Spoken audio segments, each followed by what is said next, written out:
भर पावसामध्ये जराही न डगमगणारे तमाम शिवसैनिक या सर्वांना मी आदेश बांदेकर शिवसेना सचिव मनापासून नमस्कार करतो।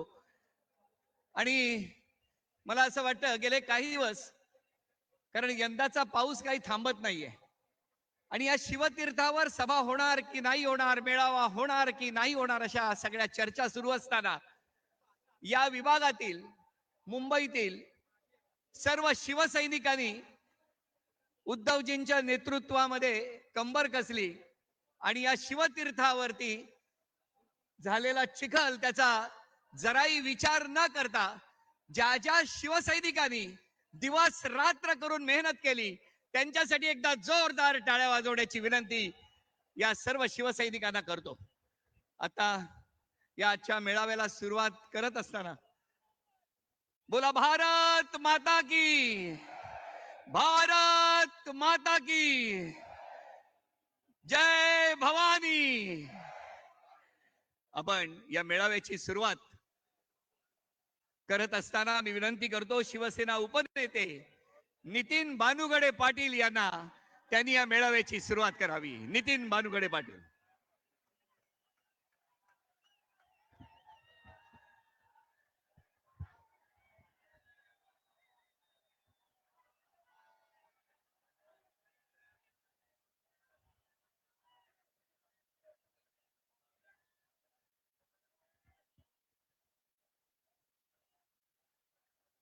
मराठी माणसाचा जन्मच मुळात विजांच्या कडकडाटात आणि तोफांच्या गडगडाटात झालाय।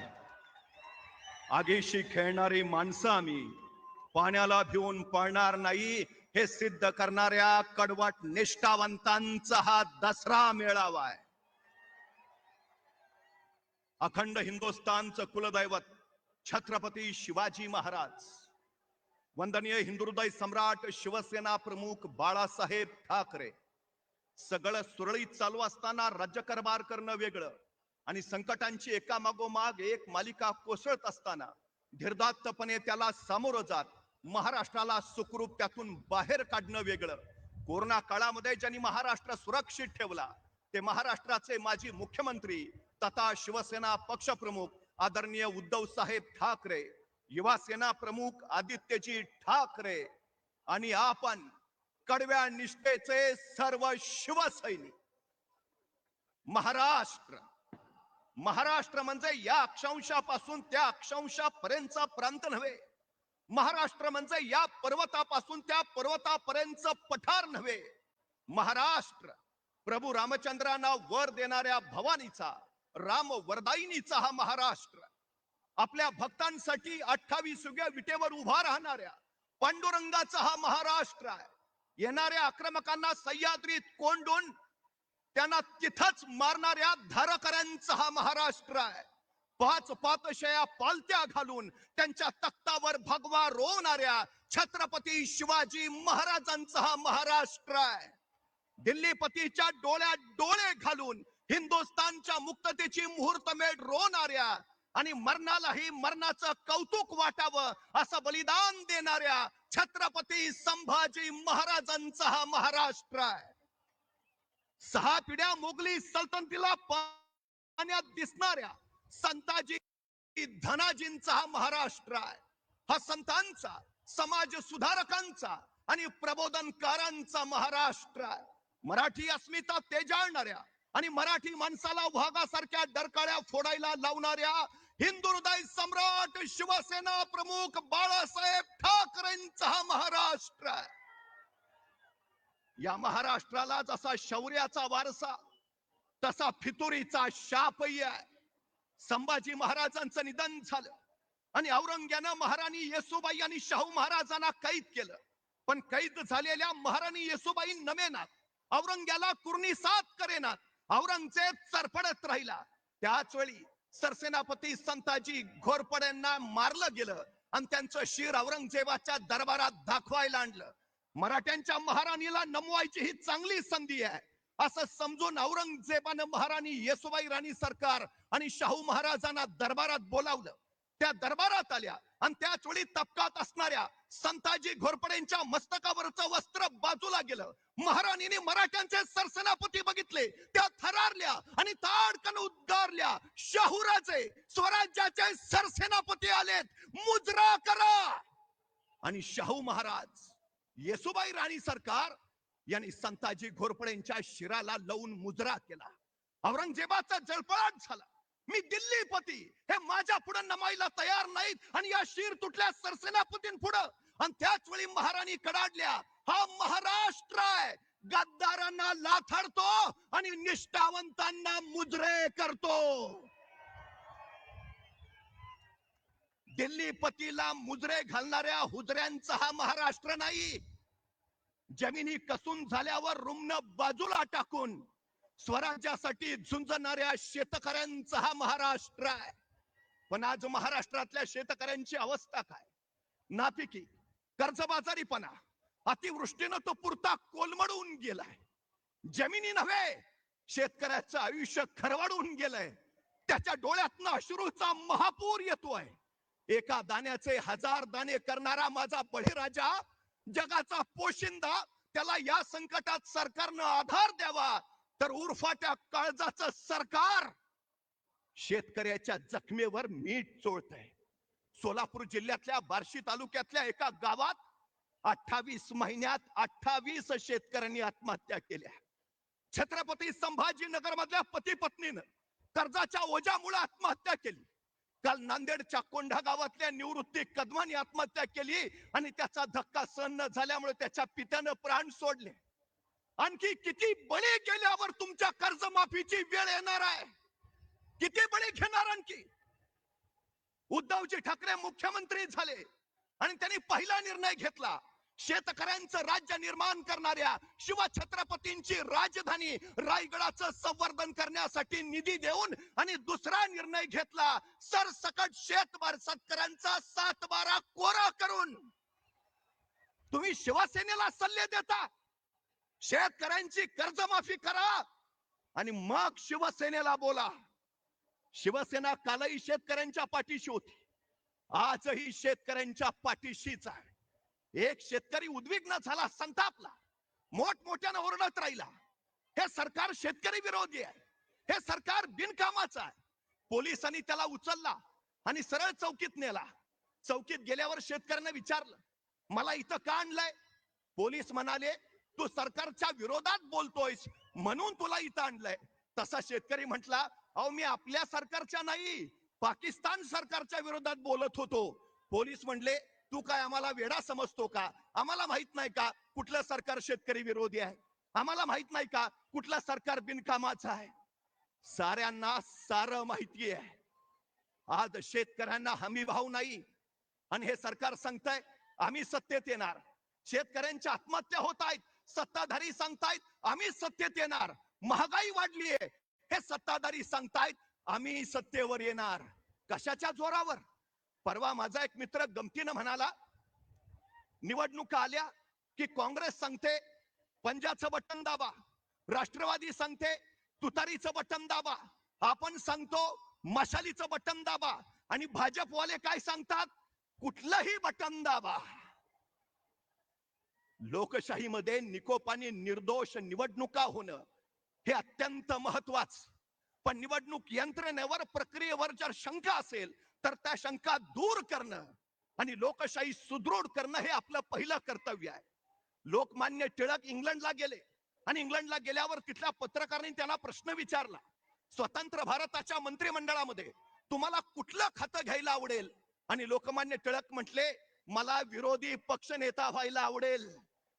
विरोधी पक्षनेते पद हे लोकशाहीचं बलस्थान.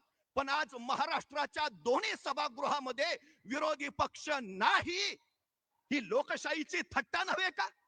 निरंकुश सत्ता उपभोगणं ही लोकशाही नव्हे, हे आपण लक्षात घेतलं पाहिजे. आज एकूण परिस्थिती नेमकी काय चालली आहे? 106 हुतात्म्यांनी बलिदान देऊन संयुक्त महाराष्ट्र मिळवला, पण आजचा महाराष्ट्र संयुक्त राहिलाय? तो भावनिक दृष्ट्या, सामाजिक दृष्ट्या संयुक्त आहे? जाती जातीत दरी पडायला लागले, समाजात तेढ वाढायला लागली. काय परिस्थिती आहे महाराष्ट्राची आज?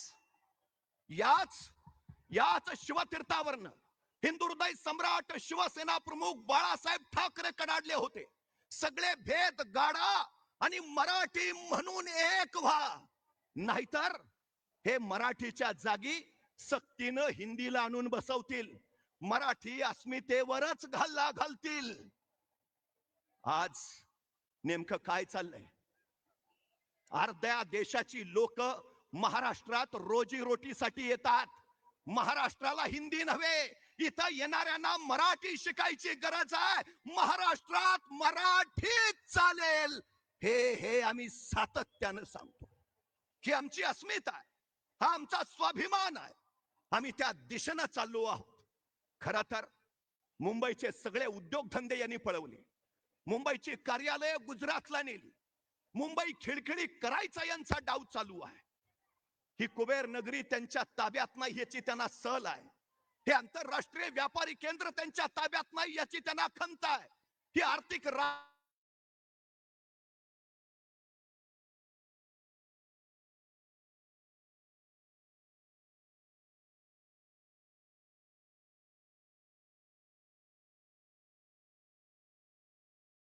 पावते हे त्यांनी ध्यानी घ्यावं. शिवसेना मुंबईचा प्राण आहे, मुंबई महाराष्ट्राचा प्राण आहे, महाराष्ट्र राष्ट्राचा प्राण आहे. महाराष्ट्र मेला तर राष्ट्र मेले, मराठ्या विना राष्ट्र गाडा चाले. आता उभा राहावं लागेल आम्हाला महाराष्ट्र धर्मासाठी, उद्याच्या नव्या पिढीसाठी. आमची पिढी नेमकी कुठल्या दिशेला चालली आहे? आज कधी आम्ही विचार केलाय? आज दुकानातून ड्रग्ज आणि गांजा मिळतो. इथं तरुण नको त्या व्यसनाच्या विळख्यात अडकलेत. इथं गांजा गुटख्याची दुकानं बंद पडली जावीत, तिथं जिल्हा परिषदेच्या शाळा बंद पडल्या जात आहेत. 15,000 जिल्हा परिषदेच्या शाळा बंद पडल्या आणि 18,000 दारूची नवी दुकानं सुरू केली. देशाचा जीडीपी वाढावा तो शेतीमाल आणि दूध विकून, दारू विकून नव्हे. ही कुठली प्रगती आहे? कुठल्या दिशेला आम्ही आमचं राज्य घेऊन निघालोय? कायदा सुव्यवस्था सगळी ढासळली आहे. नोटशाही आणि ठोकशाही उदयाला आली आहे. आज आम्हाला उभा राहावं लागेल, उभा राहावाच लागेल. उद्धवजी ठाकरे मुख्यमंत्री होते, महाराष्ट्रात एकही जातीय दंगल झाली नाही. साऱ्यांना सोबत घेऊन महाराष्ट्राचा विकास हे शिवसेनेचं ध्येय आहे. ही लढाई फक्त शिवसेनेची नाही, ही लढाई मराठी भाषेची आहे, ही लढाई मराठी संस्कृतीची आहे, ही लढाई महाराष्ट्र धर्माची आहे. पन्हाळ्याच्या वेड्यात अडकलेले छत्रपती शिवाजी महाराज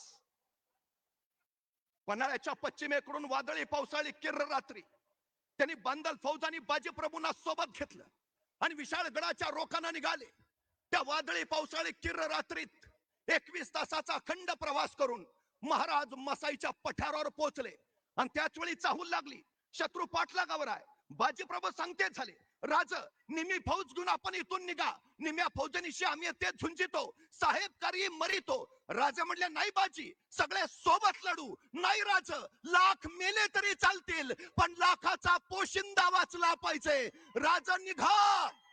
राजे पुढे निघाले आणि निम्या फौजनीशी आपल्या छातीचा कोट करून बाजीप्रभू झुंजत राहिले, कडाडत राहिले. जाऊन सांगा त्या यमाला, जोपर्यंत राजे विशाळगडावर पोहोचल्याचे तोफांचे आवाज आमच्या कानावर पडत नाहीत, तोपर्यंत हा बाजी प्राण सोडणार नाही.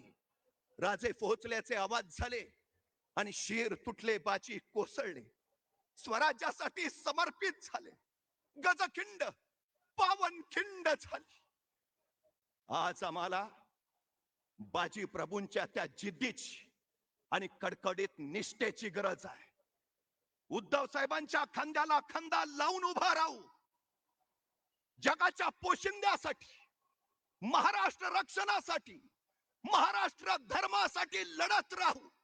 अन्याय अत्याचार करणाऱ्या महाराष्ट्र द्रोही रावणाचं दहन महाराष्ट्र धर्माच्या मशालीनं करू. चला आता सज्ज व्हा. बोला छत्रपती शिवाजी महाराज की. चहो दिशांना भगवा फडकू द्या. जय महाराष्ट्र.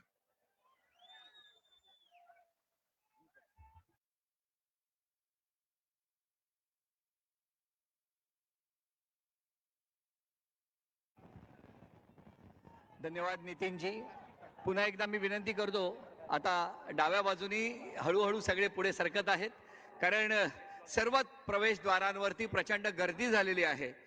पाऊस येत आहे, पाऊस जात आहे, पण शिवसैनिक आणि त्यांचा ओघ हा शिवतीर्थाच्या दिशेने मात्र सुरूच आहे. यानंतर मी विनंती करतो शिवसेना नेते अंबादासजी दानवे यांना त्यांनी या मेळाव्याला संबोधित करावं.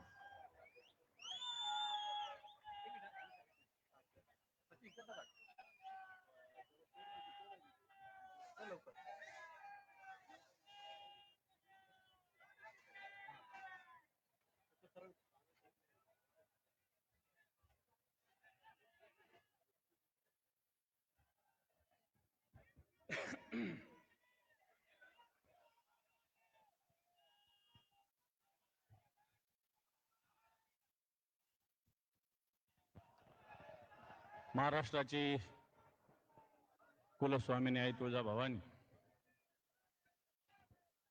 सह्याद्रीचा जाणता राजा छत्रपती शिवराय, हिंदू हृदय सम्राट शिवसेना प्रमुख श्रीमान बाळासाहेब ठाकरे यांना मानवंदना. उपस्थित व्यासपीठावरील सर्व शिवसेना नेते, सर्व शिवसेना पदाधिकारी, लोकप्रतिनिधी आणि मैदानावर उपस्थित माता भगिनी आणि बांधवांनो,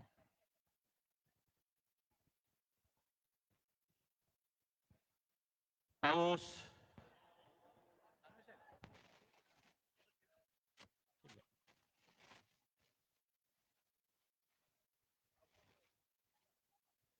पावसामुळे माईक थोडा बदलला जातोय, त्यामुळे 1 मिनिट थांबा.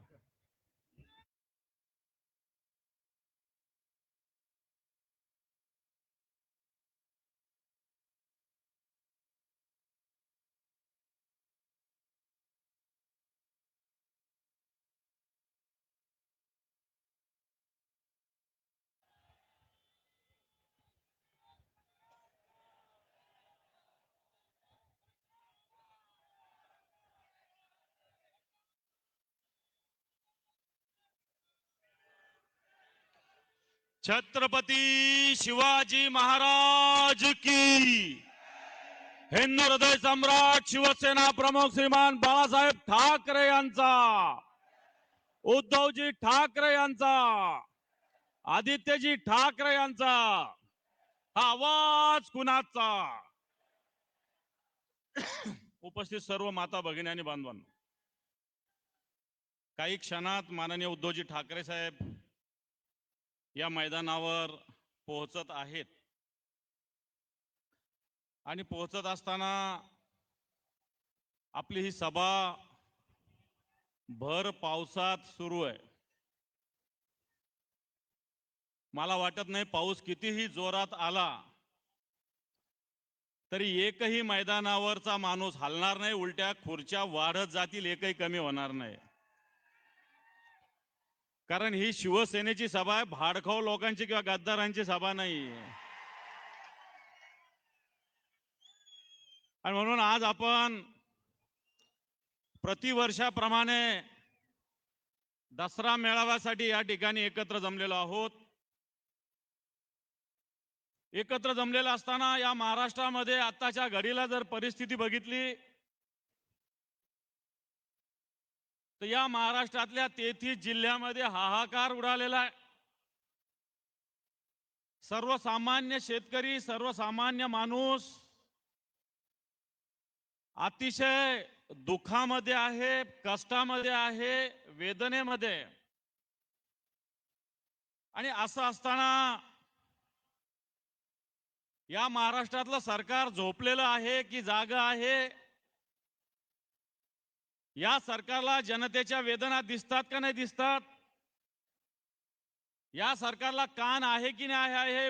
वेदना ऐकू येतात का नाही येतात? या सरकारला डोळे आहे की नाही आहे? व्यथा दिसतात की नाही दिसतात? आणि या सगळ्यावर बोलायला यांच्याकडे तोंड आहे की नाही आहे? अशा प्रकारची स्थिती आत्ताच्या सरकारची आहे. बांधवांनो, मागच्या दीड महिन्यापासून या महाराष्ट्रात अतिवृष्टीनं थैमान घातलेलं आहे.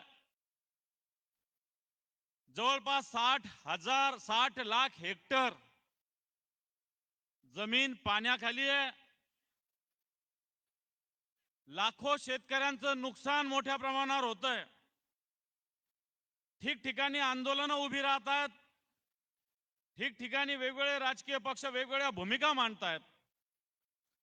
आणि या सगळ्या भूमिका मांडत असताना सरकार नुसत्या घोषणेमध्ये बसलेलं आहे. घोषणेशिवाय हे सरकार काही करत नाही, अशा प्रकारची स्थिती आहे. आता नितीन बानगुळे पाटलांनी शेतकऱ्यांच्या आत्महत्येचा काही शेतकऱ्यांची नावं घेतली. आज या देशामध्ये जेवढ्या आत्महत्या झालेल्या आहे, या महाराष्ट्राच्या सरकारला लाज वाटली पाहिजे. सगळ्यात जास्त जवळपास 39% आत्महत्या फक्त महाराष्ट्रात झालेल्या आहे. हे सरकार करंट सरकार जसं आलं 1 जुलै 2023 पासून तर आतापर्यंत जून 25 पर्यंत या महाराष्ट्रामध्ये जवळपास 8,500 शेतकऱ्यांनी आत्महत्या केलेली आहे. आणि मागच्या 7 महिन्यामध्ये 8 महिन्यामध्ये या महाराष्ट्रामध्ये 1 जानेवारी पासून तर ऑगस्ट 2085 पर्यंत जवळपास 1200 शेतकऱ्यांनी आत्महत्या केलेल्या आहे.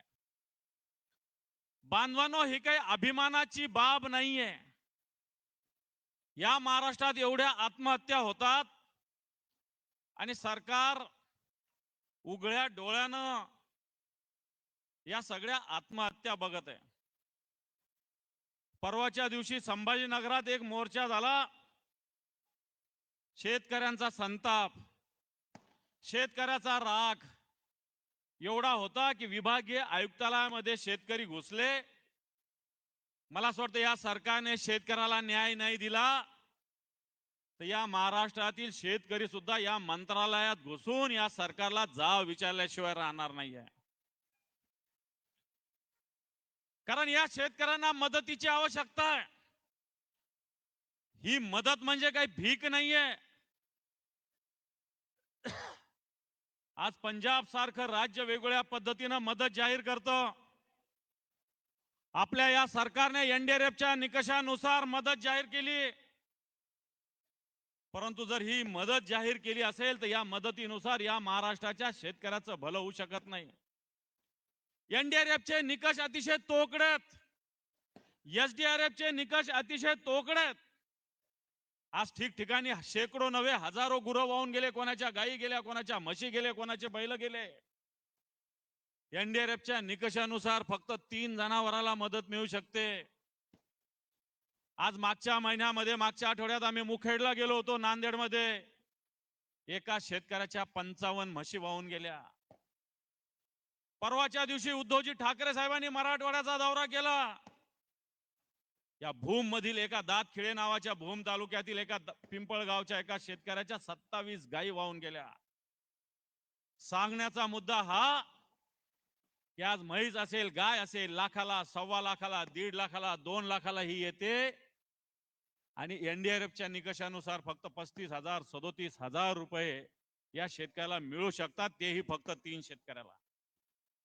आणि म्हणून बांधवांनो, अशा पद्धतीनं हे एनडीआरएफचे एसडीआरएफचे निकष अतिशय तोकडे आहेत.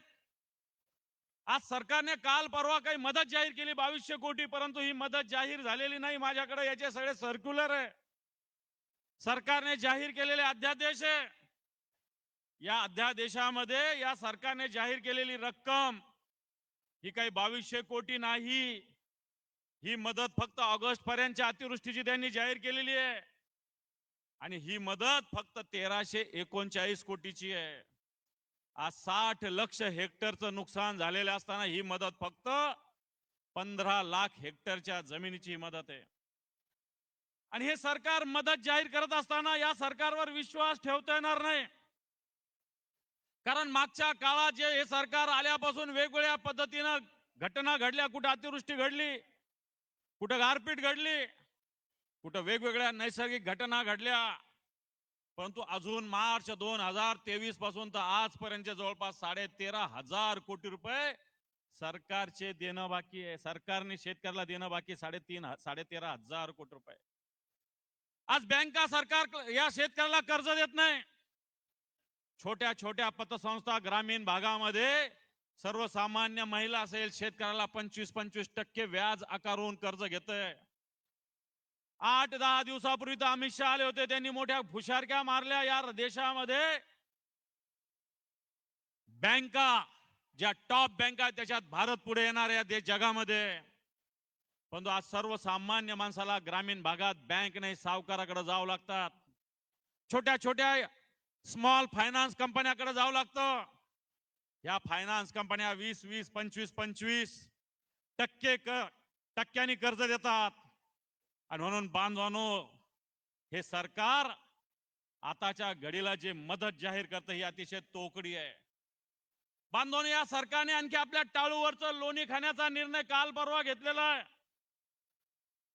ऊस उत्पादक शेतकऱ्याचं जे कारखान्याकडे पेमेंट आहे, या प्रत्येक टनातून 15 रुपये सरकारने मदतीचे घेण्याची घोषणा केलेली आहे. प्रति टन 15 रुपये म्हणजे कर्जमाफी सोडा, आपल्या शेतकऱ्याच्या पैशावर डल्ला मारण्याचं काम हे आताच सरकार करतंय.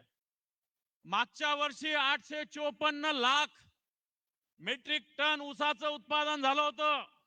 854 लाख मेट्रिक टन. या वर्षी सुद्धा 950 लाख मेट्रिक टन ऊसाचं उत्पादन होण्याची शक्यता आहे.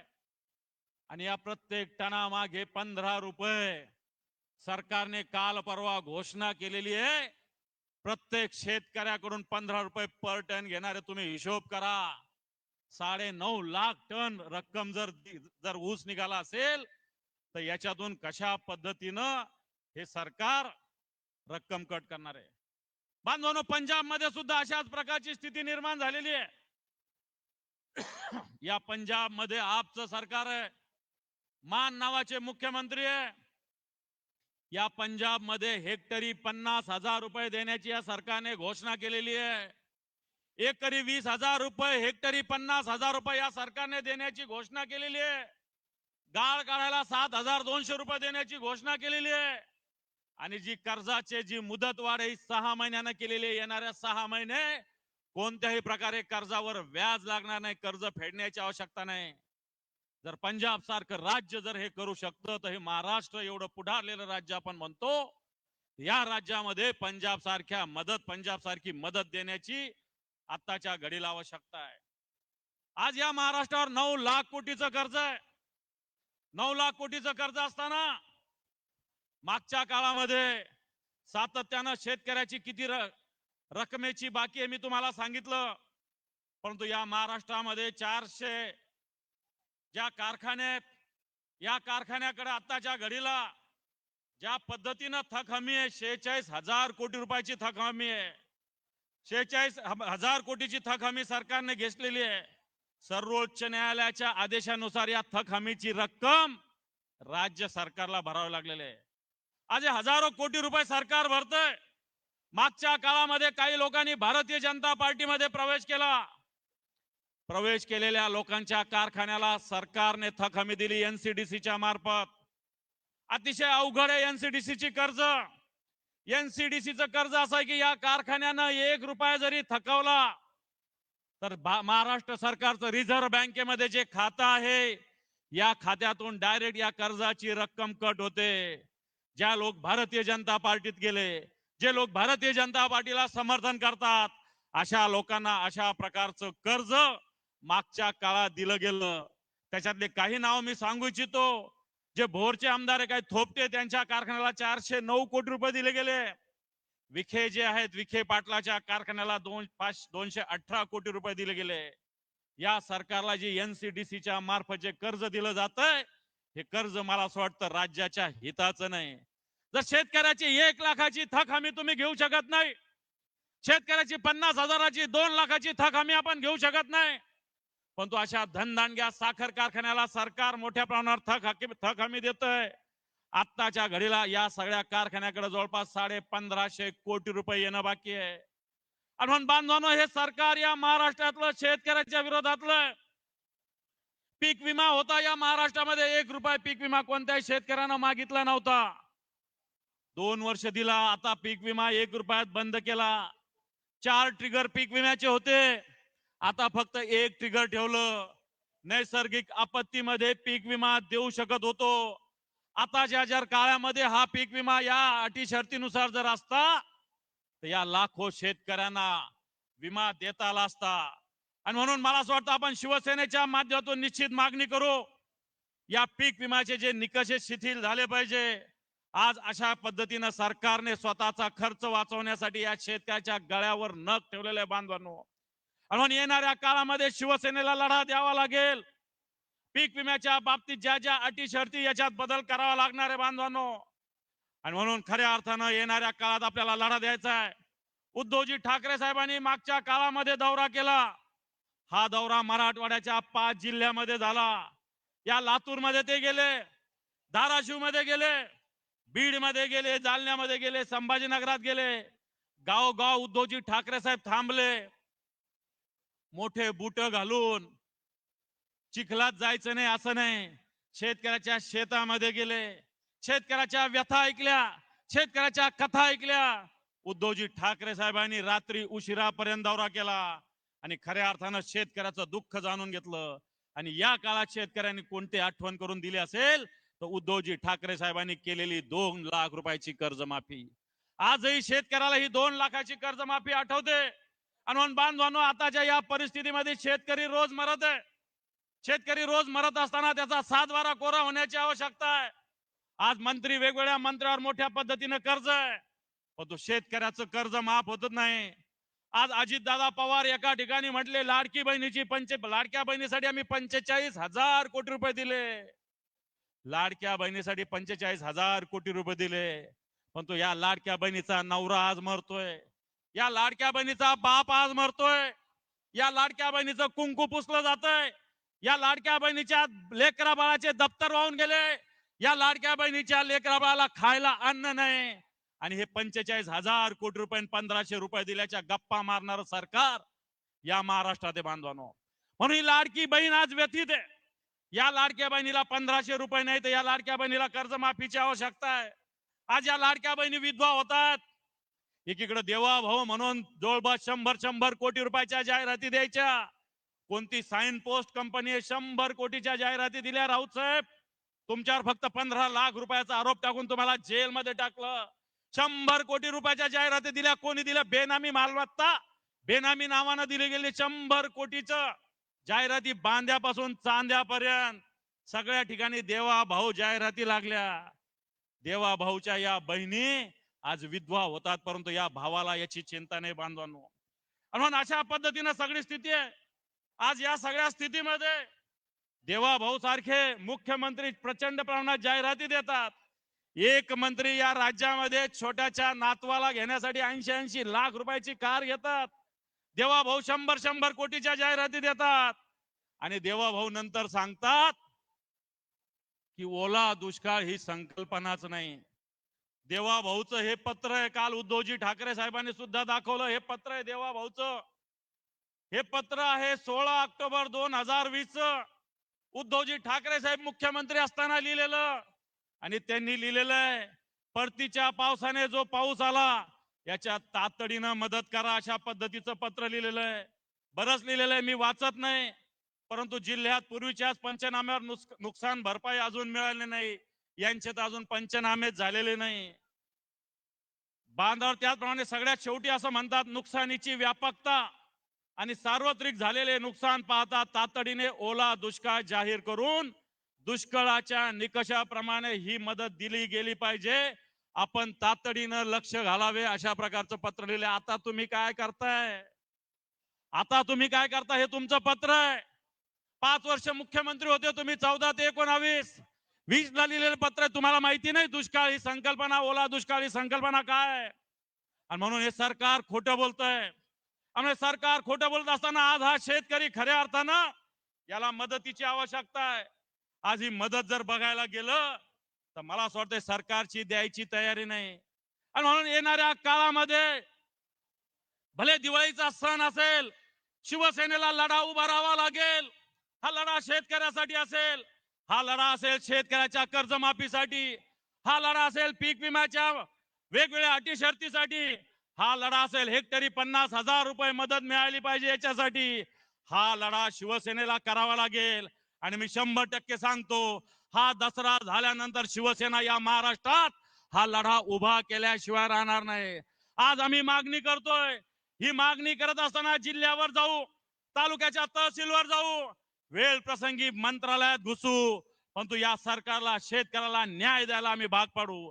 म्हणून बांधवांनो, या मेळाव्याच्या माध्यमातून शिवसेनेचा हा मेळावा विचाराचा मेळावा आहे. 80% समाजकारणाचा मेळावा आहे. शेतकरी या समाजाचा, या महाराष्ट्राचा मुख्य घटक आहे. आणि शेतकरी व्यथित असताना, शेतकरी दुखी असताना ही शिवसेना थांबू शकत नाही. आणि म्हणून येणाऱ्या काळामध्ये या दसऱ्याच्या निमित्तानं आपल्याला संकल्प करायचा आहे.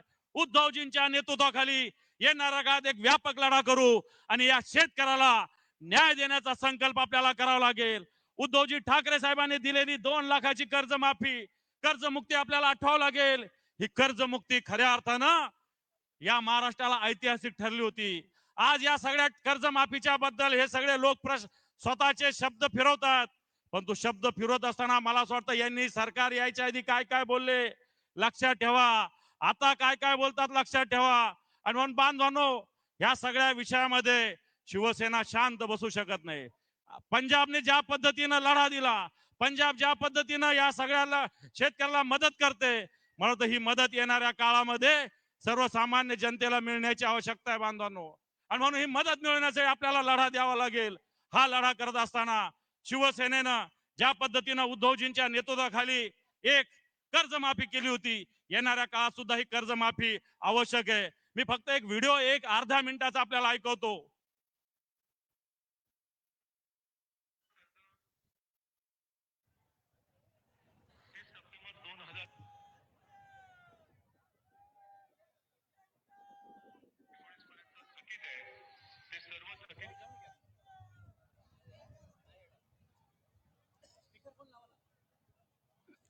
पाणी गेलेलं मोबाईल मध्ये.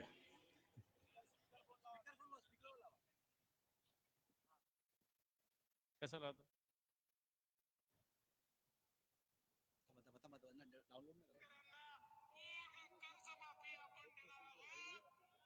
शेतकऱ्यांचा 7-12 करूया कोरा कोरा कोरा कोरा 7-12 शेतकऱ्यांचा करण्याचा निर्णय आपल्या सरकारने घेतलेला आहे. 30 तारखेच्या आत आपापले पैसे भरा पीक कर्जाचे. त्याच्यामध्ये जे काही सांगितलेलं होतं ते प्रत्यक्षात कृतीमध्ये येत नाही.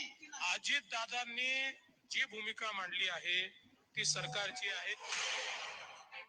एकीकडे देवेंद्र फडणवीस म्हणतात 7-12 कोरा कोरा कोरा, अजितदादा म्हणतात 30 तारखेपर्यंत पैसे भरा. असं हे लबाड सरकार आहे. मला वाटतं या लबाड सरकारच्या विरोधात येणार का आपण संकल्प करू. आज विजयादशमी आहे. या विजयादशमीच्या दिवशी आई भवानीनं, जगदंबेनं महिषासुराचं मर्दन केलेलं आहे. आजचं हे राज्यातलं सरकार महिषासुराचा अवतार आहे. मला वाटतं हा महिषासुराच्या अवताराला शिवसेना रूपी आई भवानीची तलवार निश्चित नेस्त नाबूद करण्यासाठी आपण संकल्प करावा. अशा प्रकारची विनंती आवाहन करतो. थांबतो. धन्यवाद. जय हिंद, जय महाराष्ट्र.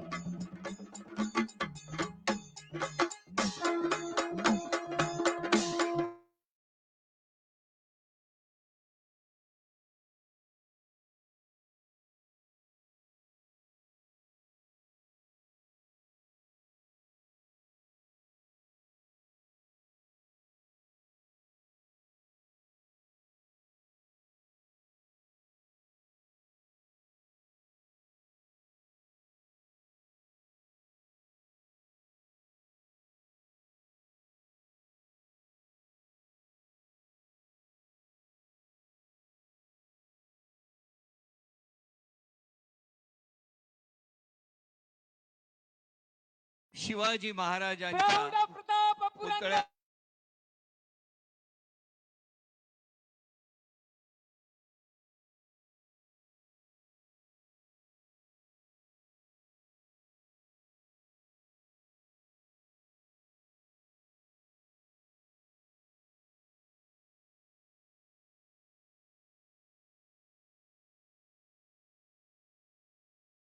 प्रतिमेस पुष्पहार अर्पण करावा. भारत माता की.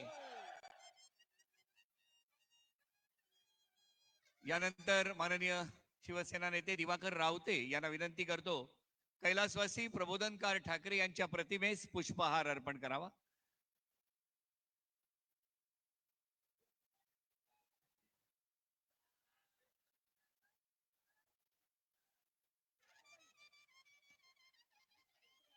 माननीय चंद्रकांतजी खैरे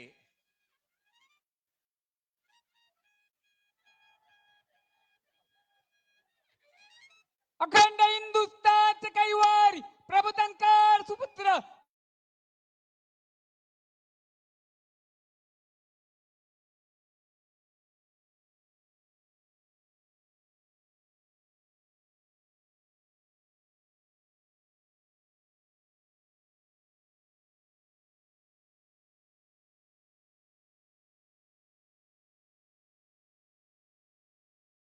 पूजनही आदरणीय उद्धव साहेब ठाकरे यांनी केलेलं आहे.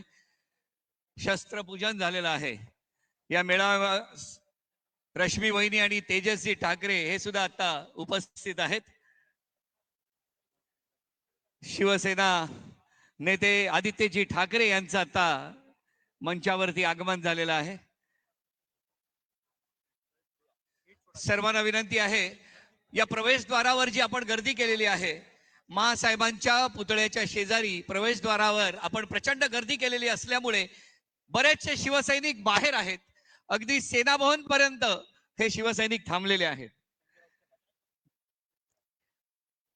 मी विनंती करतो शिवसेना नेते संजयजी राऊत यांना की त्यांनी या मेळाव्यास संबोधित करावे.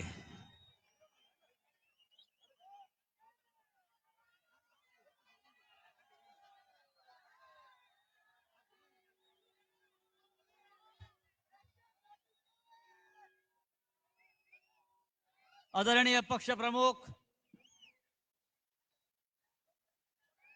माननीय उद्धवजी ठाकरे, सर्व मान्यवर नेते आणि या भर पावसात चिखलात या ऐतिहासिक दसरा मेळाव्यासाठी उपस्थित असलेले निष्ठावंत शिवसैनिक, हिंदू हृदय सम्राट शिवसेना प्रमुख बाळासाहेब ठाकरे यांचं आपल्याकडे आज लक्ष आहे. 68 वर्षापूर्वी शिवसेना प्रमुखांनी जी ठिणगी टाकली शिवसेनेची, त्याचा हा पेटलेला वणवा मुसळधार पावसात सुद्धा विझू शकत नाही. या संपूर्ण देश पाहतोय. आतापर्यंत नेत्यांची भाषणं व्हायची आणि मग पाऊस पडायचा. या इथे पाऊस वादळ असताना सुद्धा हा मेळावा आपण करतो आहोत आणि हजारोच्या संख्येने आपण इथे जमलेला आहात. हे शिवतीर्थ आहे आणि हे शिवतीर्थ फक्त आपल्या शिवसेनेचं आहे. या शिवतीर्थाच्या पलीकडे आणखी एक शिवतीर्थ आहे, ते सुद्धा आपलंच मानायला पाहिजे. हिंदू हृदय सम्राट शिवसेना प्रमुखांनी ज्या शिवसेनेची स्थापना या शिवतीर्थावर केली, त्या शिवसेनेचा दसरा मेळावा ही महाराष्ट्राची परंपरा आहे. मराठी माणसाची भक्कम एकजूट ज्या शिवसेना प्रमुखांनी केली, त्या शिवसेनेला हादरे देण्याचा प्रकार कोणी किती केला तरी त्या हादऱ्यामध्ये आपण संपून जाणार आहात. आज मला अनेकांनी प्रश्न विचारले, अनेकांनी शंका उपस्थित केल्या. शिवतीर्थावर चिखल झालेला आहे, म्हणजे तुम्ही चिखल फेकच करणार? मी म्हटलं होय, गद्दारांवर चिखल फेकच करणार, त्यांची तीच लायकी आहे. संपूर्ण महाराष्ट्रामध्ये ओला दुष्काळ आहे. मराठवाडा संपूर्ण पाण्यात आणि चिखलात आहे. 8-8 दिवस शेतकरी चिखलात आहे. आपण 2 तास पाण्यात आणि चिखलात ही सभा घेतली तर आपल्याला वाईट वाटण्याचं कारण नाही. महाराष्ट्रात ओला दुष्काळ असेल तर हा आमचा ओला दसरा मेळावा आहे. मित्रांनो, रावणाचा आज अंत करायचा आहे. नेहमी रावणाचं दहन होतं. आता या पावसामध्ये रावणाचं दहन कसं करायचं? रावणाला जाळायचं की रावणाला बुडवायचा, हा विचार करावा लागेल. या मुंबईमध्ये पाऊस आहे, या मुंबईमध्ये रावणाला बुडवायचा आणि दिल्लीतल्या रावणाला जाळायचा. माननीय उद्धव साहेबांनी शस्त्रपूजा केलेली आहे. शस्त्रपूजा करण्याचा अधिकार हा माननीय हिंदुहृदय सम्राट बाळासाहेब ठाकरे यांच्या शिवसेनेचा आहे. मला विचारलं गद्दारांच्या मेळाव्यामध्ये ते काय पूजणार? मी म्हणलं त्यांना शस्त्रपूजा करण्याचा अधिकार असू शकत नाही, मग ते काय पूजणार? मला सांगण्यात आलं त्यांच्याकडून त्यांनी दिल्लीतून अमित शहाचे जोडे आणलेले आहेत. त्यांनी दिल्लीतून अमित शहाच्या चपला आणलेल्या आहेत, जोडे आणलेले आहेत. ते त्यांच्या व्यासपीठावर आहेत आणि त्यांचं पूजन ते करणार आहेत. आम्ही शस्त्रपूजा केली, आम्ही विचारांची पूजा करतो. हे अमित शहाच्या पादुकांची पूजा करतायत. जो तो आपल्या लायकीनुसार वागतो आणि जगतो. हा निष्ठावंतांचा मेळावा आहे. आणि आमची निष्ठा कशी? हम छोटे छोटे फायदे के लिए जमीर का सौदा नहीं करते. हम छोटे छोटे फायदे के लिए जमीर का सौदा नहीं करते. हमारी खून की आखिरी बूंद उद्धव जी आपके दामन पर होगी, आपके दामन पर होगी. हे सरकार महाराष्ट्राचं आणि देशाचं सरकार हे होट चोरीतून आलेलं सरकार आहे. त्याच्यावरती उद्धवजी बोलती. महाराष्ट्रामध्ये होट चोरी, लोकसभेला होट चोरी, शिवसेनेची चोरी, धनुष्यबाणाची चोरी, शरद पवारांच्या घड्याळाची चोरी. मला सांगितलं हे एवढे चोर आहेत, मुंबईतल्या चोर बाजाराचं नाव आता मोदी बाजार करा. बरोबर ना? मुंबईच्या चोर बाजाराचं नाव मोदी बाजार करा. एवढ्या चोऱ्या ह्या लोकांनी केलेल्या आहेत. मिळेल ते चोरतायत. मित्रांनो, आपण भर पावसामध्ये आलेला आहात.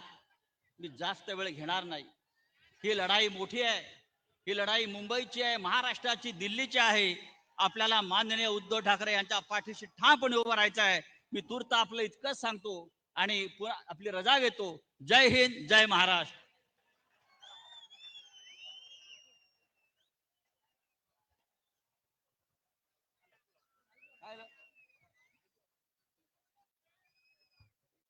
धन्यवाद राऊत साहेब. शिवसैनिक सगळे पावसात आणि आपण बघितलं तर आपलं नेतृत्व आदरणीय उद्धव साहेब सुद्धा भर पावसात आपल्या सोबत. मी विनंती करतो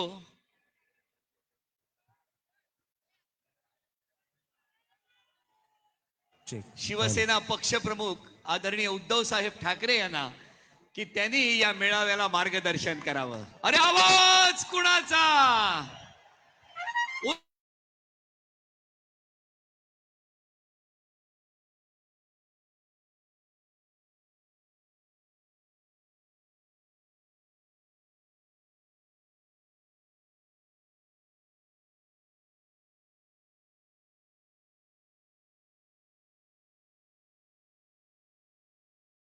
माननीय प्रमुख महाराष्ट्र राज्याचे सन्मान्य माजी मुख्यमंत्री कुटुंब प्रमुख श्रीमान उद्धव साहेब बाळासाहेब ठाकरे यांचा अखंड हिंदुस्थानचा कैवारी प्रबोधनकार सुपुत्र देव देश धर्म मराठी मनाचे मानबिंदू हिंदू अस्मितेच्या शिरोमणी हिंदुस्थान हिंदू हिंदुस्थानचे एकमेव हिंदू हृदय सम्राट हिंदू धर्म रक्षक सर सेनापती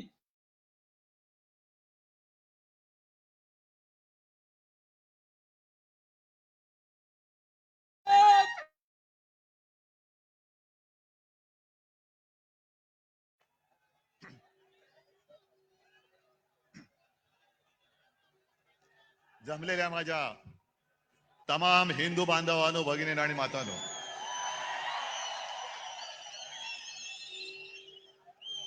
आपल्या परंपरेप्रमाणे सर्वांना दसऱ्याच्या पहिल्या प्रथम मी शुभेच्छा देतो. विजयादशमीच्या शुभेच्छा. आणि किती वेळा मी बोलायचं की अशी जीवाला जीव देणारी माणसं हेच खरं आयुष्यामधलं सोनं असतं. आणि म्हणूनच अनेक पक्षांचं आपल्या शिवसेना फोडण्याकडे लक्ष आहे. आणि त्यांना असं वाटलं की काही जणांनी त्यांनी पळवलंय, जे पळवलं ते पितळ होतं, सोनं माझ्याकडेच आहे.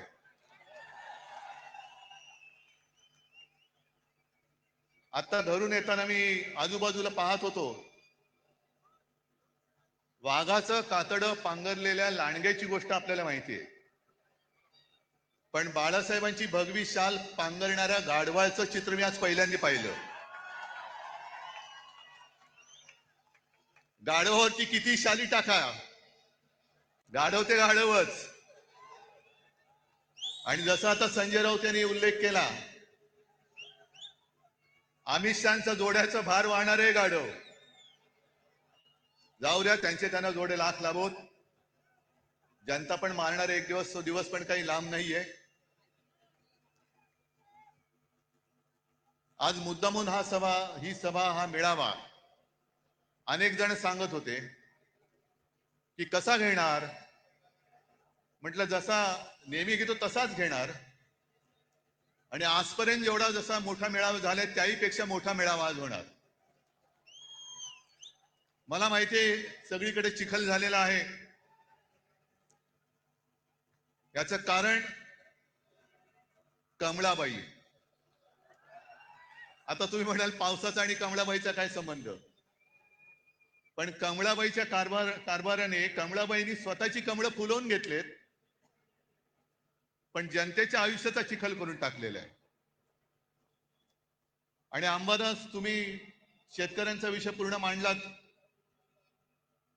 जी हालत शेतकऱ्यांची झाले त्याची थोडीशी चुणूक आपल्याला येईल या पावसात दिसताना आणि चिखलात बसल्यावरती. घरादारच संपूर्णपणे चिखल झालेला आहे त्यांच्या. शेतकऱ्याची शेत जमीन तर वाहून गेलीच, पण घरादारामध्ये सुद्धा चिखल घुसलेला आहे. राहायचं कुठे. शेतकरी जो आपल्याला अन्नधान्य देतो, 2 घास देतो, तो शेतकरी आज विचारतोय की आम्ही खायचं काय. ही अशी परिस्थिती यापूर्वी कधी आलेली नव्हती. हे एवढं मोठं संकट. आजपर्यंत मराठवाडा हा अवर्षणग्रस्त होता, आता तिकडे अतिवृष्टी झालेली आहे. अतिवृष्टी म्हणजे आपत्तीग्रस्त. आणि मी तुम्हाला सगळ्यांना आवाहन करतोय, सर्व शिवसैनिकांना आवाहन करतोय, हे संकट फार मोठं आहे. जसं लिंबाळा गावला भूकंप झाला होता आणि शिवसेनेने एक गाव आपण दत्तक घेतलं होतं. रावते साहेब तुम्ही होतात, खैरे साहेब होते. आपण अर्थात आपल्याकडे सरकार नाहीये, पण जी काय करता येईल ती फुलाची पाकळी ही मराठवाड्याच्या शेतकऱ्यासाठी आणि उद्ध्वस्त झालेल्या नागरिकांसाठी देऊ. अगदी मोठी बाग जरी नाही तरी काही जणांच्या आयुष्यात एखादं फुल जरी आपण फुलवू शकलो तरी मी म्हणेन आपल्या आयुष्याचं सार्थक झालं. हे करायला पाहिजे. कारण आजचे जे मुख्यमंत्री आहेत, मी काल मुद्दामून प्रेस कॉन्फरन्स घेतली. माणसं कशी बदलतात बघा. आपलं राज्य होतं तेव्हा हेच बोंबलत फिरत होते, ओला दुष्काळ जाहीर करा. आणि आता ते मुख्यमंत्री झाल्यानंतर बोलतायत की ओला दुष्काळी संज्ञाच नाहीये. नसेल, पण जनता संकटात आहे. खड्ड्यात घाला तुमच्या संज्ञा, पण त्यांना पहिले मदत द्या. मी कालही बोललोय, आधीही बोललोय, आजही परत बोलतोय की सगळे निकष बाजूला ठेवा आणि ज्यांचं नुकसान झाले त्या शेतकऱ्यांना हेक्टरी 50,000 रुपये मदत ही केलीच पाहिजे. ज्याप्रमाणे आपलं सरकार होतं तेव्हा मी कोणीही न मागता, कोणताही निकष न लावता शेतकऱ्यांची कर्जमुक्ती केली होती. काय निकष होते तेव्हा, पण माझं कर्तव्य म्हणून मी ते केलं होतं. आणि निवडणुकीच्या तोंडावरती नाही तर एकमेव माझं अधिवेशन जे झालं होतं मुख्यमंत्री म्हणून नागपूरला, त्या पहिल्या नागपूरच्या अधिवेशनात मी कर्जमुक्ती जाहीर केली आणि कालबद्ध स्वरूपात ती पूर्ण करून दाखवली होती. तशी तुम्ही कर्जमुक्ती करा. अजून यांची 2017 साली जाहीर केलेली कर्जमुक्ती अजून होते, अजून शेतकरी प्रतीक्षेत आहेत, लाभ कधी मिळणार ते पण गेलं पाण्यात सोडून. पण 2017 ची कर्जमुक्ती अजून होत नाहीये. आणि आपण कर्जमुक्त केलं होतं शेतकऱ्याला. दरम्यान करोनाचं संकट आलं आणि एक गोष्ट थोडीशी राहिली होती, ज्याची सुरुवात केली होती की जो नियमित कर्ज परतफेड करतो त्याला 50,000 रुपये प्रोत्साहनपर राशी म्हणून आपण त्याला द्यायला सुरुवात केली होती. आपण सुरुवात केली आणि या गद्दारांनी त्यांच्या राशी पळवल्या आणि निघून गेले सुरत गुवाहाटीला, म्हणून ते अर्धवट राहिलं. पण आज आपला हा दसरा मेळावा होतोय, आणखीन 2-4 दसरा मेळावे झालेत. बाकीच्यांबद्दल मला काही बोलायचं नाहीये, पण विशेषतः संघाचा जो दसरा मेळावा झाला त्या संघाच्या दसरा मेळाव्याबद्दल मी जरूर बोलणार आहे. कारण 100 वर्ष ही काही थोडी थोडीची वर्ष नाहीये. आज काय योगायोग आहे कल्पना नाही मला, पण संघाची 100 वर्ष पूर्ण होत आहेत आणि नेमकी गांधी जयंती आहे. हा काय योगायोग म्हणायचं की काय मला कळत नाही. पण जशी संघाला 100 वर्ष होत आहेत, तसेच आज एक ज्येष्ठ स्वातंत्र्य सेनानी म्हणा, समाजसेवक म्हणा, जी पारेख यांचं दुर्दैवी निधन झाले. त्यांना सुद्धा मी आपल्या सर्वांच्या वतीने एक आदरांजली आणि श्रद्धांजली वाहतो. कारण अशी लढणारी माणसं आता कमी होत चाललेली. जो लढेल तो तुरुंगात जाईल, ही अशा पद्धतीने यांची सरकारची आता नीती आणि वाटचाल सुरू झालेली आहे. जसं तुम्ही सगळ्यांनी बघितलं असाल की या कालच्या अधिवेशनात जनसुरक्षा कायदा आणला गेला. सर्वांनी विरोध केला, आपण केलाच पाहिजे, तो लागू होऊ देता कामा नयेच. मुख्यमंत्र्यांनी आणि त्यांच्या चेलाच्या पाट्याने त्याची मखलाशी केली की हा कायदा असं काही एकट्यासाठी नाही, सगळ्या संघटना जर कोणी अति डावे, कडवे डावे, आम्ही कडवे डावे वगैरे ओळखत नाही, आम्ही देशद्रोही आणि देशप्रेमी दोनच जणांना ओळखतो. पण तुम्ही नुसतं आम्हाला तोंड देखल्या काहीतरी कारण सांगणार असाल तर उदाहरणासकट सांगतो की कसा गैरवापर होतोय. सोनम वांगचुक एक चांगला देशभक्त, सोनम वांगचुक या माणसाने अतिशय दुर्गम भागात, लेह लडाख, जिकडे कडाक्याची थंडी, नुसती कडाक्याची नाही, हाडं मोडतील अशी थंडी असते, त्या थंडीमध्ये आपले जवान नीटनेटके राहावे, त्यांना काहीतरी उबदार एक आडोसा मिळावा म्हणून सोलार टेक्नॉलॉजीवरती त्यांना छावण्या बांधून दिल्या. ती टेक्नॉलॉजी त्यांनी दिली. पाण्याचं दुर्भिक्ष होतं, ते दुर्भिक्ष होऊ नये, पाणी मिळालं पाहिजे म्हणून त्यांनी आईस तुपाची योजना आणली. काल परवापर्यंत जे मोदींची स्तुती करत होते, पण त्याने आंदोलन सुरू केलं का? न्याय हक्कासाठी. लेह लडाखला न्याय हक्क मिळालाच पाहिजे. न्याय हक्क ही लोकशाहीची मूलभूत गरज आहे आणि न्याय हक्कासाठी त्यांनी लढाई करत होते, करतायत. उपोषण चालू ठेवलं होतं, पण सरकार ढुंकून बघायला तयार नाही. मग पेटले सगळे, काय त्याला आता जेनजी जसं नेपाळमध्ये पेटले, लेह लडाखमध्ये रस्त्यावरती आले आणि मोदी बाबांनी त्यांना सरळ उचलून रासुकाखाली आत टाकून दिलं. जा, 1 वर्षाचा बाहेरच पडणार नाही. हा जनसुरक्षा कायदा, हम करे सो कायदा, तोच आपल्याला तोडून मोडून टाकायचा आहे. तोच तोडून मोडून टाकायचा आणि टाकलाच पाहिजे. कारण मोदींची स्तुती करत होते तोपर्यंत वांगचुक हे देशद्रोही नव्हते, पण त्यांच्यावरती आता आरोप ठेवले की तुम्ही पाकिस्तानमध्ये जाऊन आलात, एका शिष्टमंडळात ते पाकिस्तानला गेले होते म्हणून देशद्रोही म्हणून जर वांगचुक यांना अटक होणार असेल तर नवाज शरीफचा केक गपचूप जाऊन खाऊन येणाऱ्या मोदींना काय म्हणायचं, ह्या सुद्धा प्रश्नाचं उत्तर आम्हाला मिळालं पाहिजे. न्याय हक्क मागणं हा या देशामध्ये देशद्रोह होतोय. आणि म्हणून काही वेळेला असं वाटतं की या सगळ्या कमळाबाईंनी चिखल करून ठेवलाय. जो म्हणतोय ते तुम्हाला आता कळेल. एक एक गोष्टी मी तुम्हाला सांगेन तसं. एक तर भाजप आणि प्रशासन सरकार चालवण्याचा सुतराम संबंध नाही, दुरान्वयाने सुद्धा संबंध नाहीये. 3 वर्ष मणिपूर जळतंय. आता काल परवाकडे मोरी मणिपूरमध्ये गेले. 3 वर्ष जळते मणिपूर. तिथल्या महिलांची धिंड निघते, धिंडवडे निघतात अब्रूचे. ना मोदी जायला तयार, ना दुसरे व्यापारी जायला तयार. पण एवढं करून मोदी गेले. आम्हाला असं वाटलं की मोदी काहीतरी तोडगा काढतील, ज्यांच्यावरती अत्याचार झाले त्यांना काहीतरी सांत्वन करतील. पण गेल्यानंतर त्यांचं भाषण आलं होतं. हसायचं की रडायचं. मणिपूरमध्ये गेल्यानंतर मोदीजीने भाषण केलं, मणिपूर के नाम में ही मणी है. ते तिकडे जाऊन कशाला बघायला पाहिजे? आम्हाला इथेही कळतं, म्हणून मराठी सक्तीची पाहिजे. मणिपूरमध्ये जाऊन तुम्हाला मणिपूर मधला मणी दिसला, पण मणिपूरच्या जनतेच्या डोळ्यातलं पाणी नाही दिसलं. तिथली जनता रडते, तिथली जनता आक्रोश करते. पण आमचे पंतप्रधान तिकडे जाऊन मणिपूर के नाम में ही मणी आहे. कशाला जाता मग तिकडे?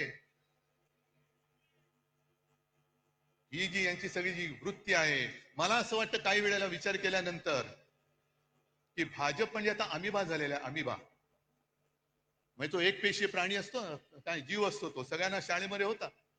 अमिबा वाटेल तसा वेडा वाकडा कसाही पसरतो, जिकडे लागेल तिकडे युती करतो. झालं काम की इकडचा हात काढला तिकडे हात करतो, तिकडचा. पण एक पेशी मीच शरीरात गेलं तर पोट बिघडतं, तसे समाजात घुसले तर शांती नाहीशी होते. म्हणून मी त्यांना अमिबा म्हणतोय, म्हणून अभिमा म्हणतोय.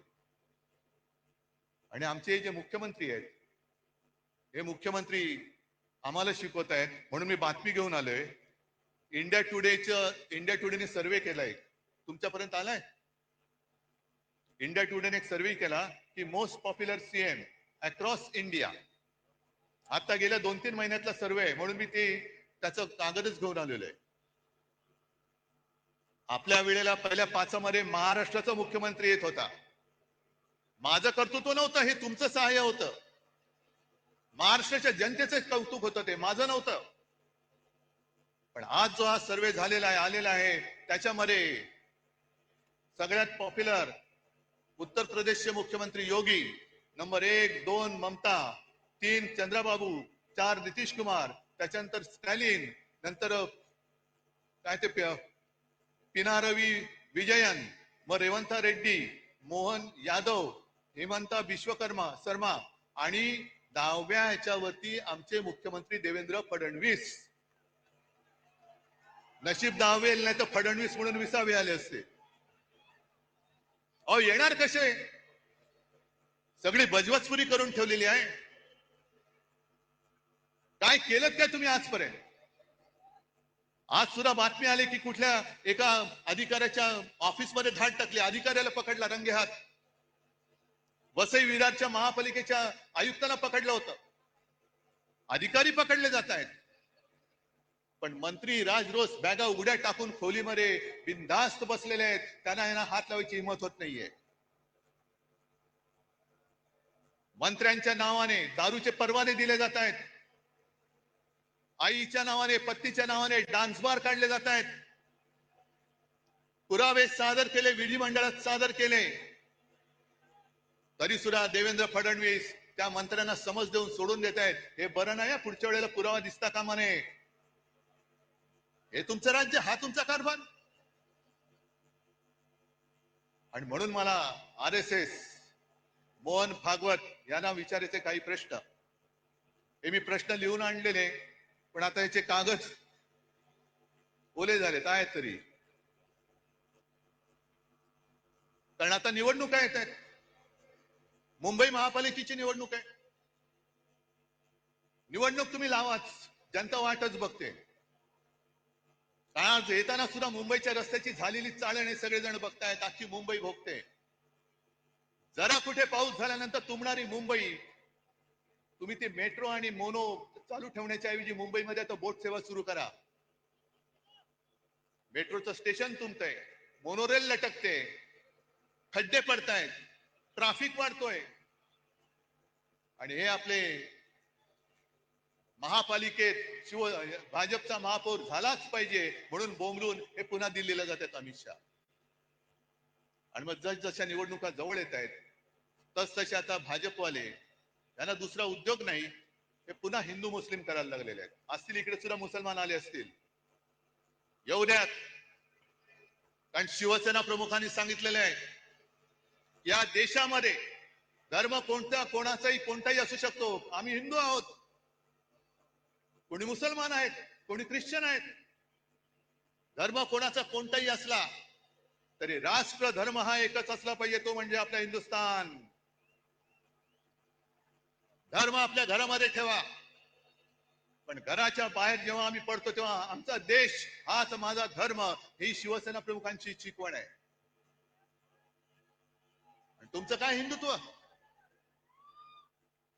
म्हणून मला मोहन भागवतांना विचारायचंय, आणि जे भाजपवाले आमच्या अंगावरती येत आहेत की ह्यानी मुंबई जिंकले तर खान महापौर होईल. अरे तुम्ही मुंबई जिंकू शकत नाही तर त्या अदानीच्या चरणावरती मुंबई तुम्ही समर्पयामी करून देऊन टाकाल. जानवं घालाल, शेंडी ठेवाल आणि अदानी नाम समर्पयामी. ही काय व्यापारी म्हणून तुम्ही इकडे मुंबईकडे बघताय, आम्ही आमचा जीव म्हणून मुंबईकडे बघतो आहोत. आणि आम्हाला जर का हिंदुत्व शिकवण्याचा प्रयत्न करत असाल तर पहिला आम्ही भाजपला परत सांगतो, तुमच्या फडक्यावरचा हिरवा रंग काढून टाका आणि मग आमच्याशी हिंदुत्वाच्या गप्पा करा. पहिलं ते तुमचं फडकं आहे, फडकच आहे, तो भगवा असूच शकत नाही. कारण भगवा हा शिवसेनेच्या हातामध्ये आहे, शिवसैनिकाच्या हातामध्ये. तुमच्या फडक्यावरचा हिरवा काढा आणि मग आमच्या अंगावरती या. आणि मग 100 वर्ष झाल्यानंतर मोहन भागवतांना मी सांगतोय की भागवत साहेब, हे तुमचे चेले चपाटी आहोत. 100 वर्ष झाल्यानंतर तुम्हाला समाधान आहे का की ज्या कामासाठी 100 वर्ष संघाने मेहनत केली आणि त्या मेहनतीला आज लागलेली ही विषारी फळं, ही फळं बघितल्यानंतर तुमचं समाधान होतंय का? तुम्हाला आनंद मिळतोय का की याजसाठी केला होता अट्टहास, ही विचारी सगळी फळं त्या झाडाला लागलेत? आणि मला असं वाटतं की कदाचित भागवत साहेबांना सांगता येत नसेल, पण RSSचा हेतू ब्रह्मदेवाचा बाप होण्याचा असेल. पण ब्रह्मदेव नाही झाला, ब्रह्म राक्षस झालेला आहे. आणि मुद्दामून तुम्हाला सांगतो, मी ब्रह्म राक्षस हा शब्द जाणीवपूर्वक वापरतो आहे. सगळ्यांनी घरी जाताना गुगलवरती ब्रह्म राक्षस या शब्दाचा अर्थ बघा. आमच्या अंगावरती हिंदुत्व म्हणून येताना मोहन भागवतांनी जे सांगितले, गेले काही वर्षातली त्यांची वाक्य आहेत. मुस्लिमों को लेकर RSS चीफ मोहन भागवत की बैठक में लिया गया बड़ा निर्णय, अब घर घर पहुंचेगी टीम.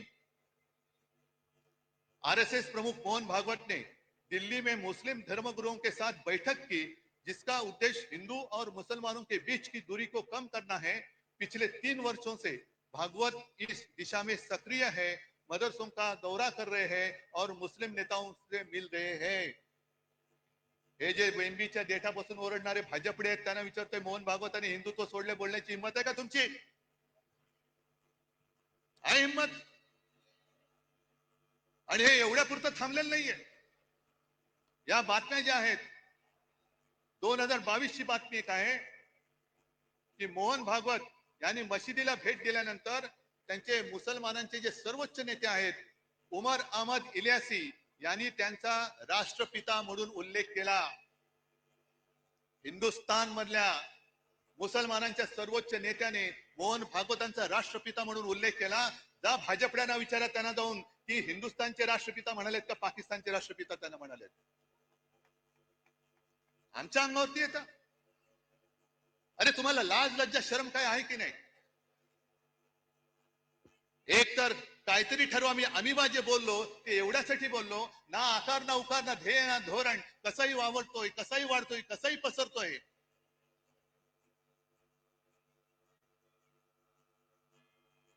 आणि जरा थांबा, मला बोलू देण्याचं इकडून वाचन करा.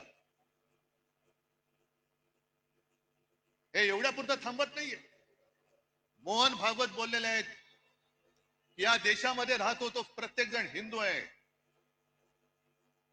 मग हे तुमचे जे केले चपाटे करतायत हिंदू मुस्लिम, आम्ही जे सांगतोय परत मी त्याच्यावर ठाम आहे की हा देश जो स्वतःचा मानतो तो आमचा आहे. त्या सोफिया कुरेशी ज्यांना हे भाजपवाले पाकिस्तानांची आणि अतिरेक्यांची बहीण बोलले होते, की सोफिया कुरेशी आमची सगळ्यांची बहीण आहे, हे आमचं हिंदुत्व आहे. पण काहीतरी एक दिशा ठरवा, काहीतरी एक कुठे जायचं ते ठरवा. कारण एका बाजूला तुम्ही सोफिया कुरेशीला पाकिस्तानांची बहीण म्हणताय, अतिरेक्यांची बहीण म्हणताय, दुसऱ्या बाजूला बिल्किश बानोवरती अत्याचार करणाऱ्यांची तुम्ही स्वागत करून मिरवणूक काढताय, आणि त्याच वेळेला मोदी सांगतायत की मुस्लिम महिलांकडनं रक्षाबंधन करून घ्या. एका बाजूला बटेंगे तो कटेंगे म्हणायचं, आणि दुसऱ्या बाजूला मोदी सांगतात की लहानपणी त्यांच्या आजूबाजूला मुस्लिम लोकांची सगळी वस्ती होती, त्यांच्या घरी ईदच्या वेळेला जेवण सुद्धा मुस्लिम घरातून यायचं. काय नेमकं तुम्ही देशप्रेमी तरी आहात का? नक्की तुम्ही हिंदू तरी आहात का? जा स्वतःच तपासून घ्या, हिंदू म्हणून काय असतं ते आहे की नाही नीट बघून या. आणि देशप्रेम तुम्ही आम्हाला शिकवताय. काल परवाकडे झालेली जी क्रिकेट मॅच एशिया कप, तो जिंकल्यानंतर जो माणूस क्रिकेटची तुलना युद्धाबरोबर करतो तो माणूस बेशरम आहे. क्रिकेट आणि पाकिस्तान बरोबर कशाला थोतांड केली तुम्ही? ऑपरेशन सिंधूर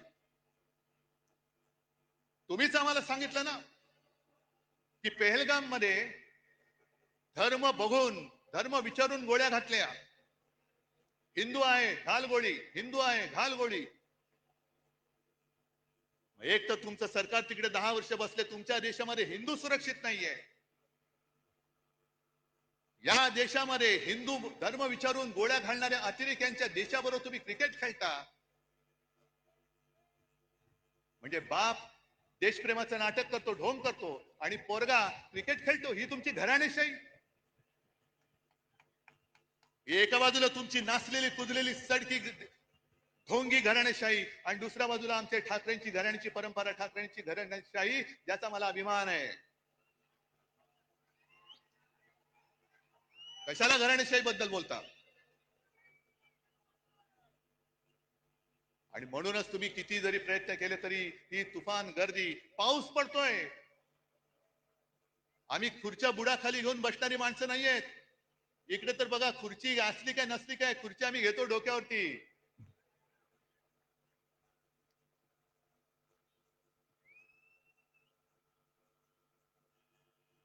आणि मुंबईच्या बद्दल जर का बोलायचं झालं, कारण आता निवडणुका मागून निवडणुका येणार.